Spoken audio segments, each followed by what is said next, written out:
நாட்டில் வரி செலுத்த வேண்டியவர்கள் முறையாக வரி செலுத்தினால் மட்டுமே சமூகத்தின் பயனாளிகள் குறிப்பிட்ட பணியை செய்ய முடியும் என நாடாளுமன்ற உறுப்பினர் அசோக ரன்வல தெரிவித்துள்ளார். ஆனால் கடந்த காலங்களில் ஒரு நாடாக இருந்து வரி பணத்தை வசூலிக்க முடியாமல் பாரிய அவலத்தை நாம் எதிர்கொண்டுள்ளோம் என்றும் அவர் மேலும் சுட்டிக்காட்டினார். கம்பஹாவில் இடம்பெற்ற மக்கள் சந்திப்பில் கலந்து கொண்டு உரையாற்றிய போதே அவர் இவ்வாறு குறிப்பிட்டுள்ளார்.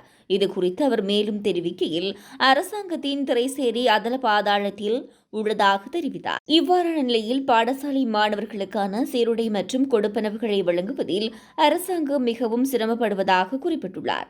எனது நெருங்கிய தொழிலதிபர் ஒருவர் இந்தியாவிலிருந்து குரங்கு பிரச்சினைக்கான தீர்வை அறிந்து கொண்டு வந்துள்ளதாகவும், கருத்தொடை செய்து சிறிது நாட்களுக்கு உணவு கொடுத்து பராமரித்து குரங்குகளை விடுவிக்க நடவடிக்கை எடுக்கப்பட்டு வருகிறது என அவர் மேலும் தெரிவித்தார். இதேவேளை முறையாக மக்கள் வரியை செலுத்துவதால் அரசாங்கத்தின் சிறைசேரிக்கு கிடைக்கும் வருமானத்தின் மூலம் குரங்குகளின் இனப்பெருக்கத்தை கட்டுப்படுத்த முடியும் என தெரிவிக்கப்பட்டுள்ளது.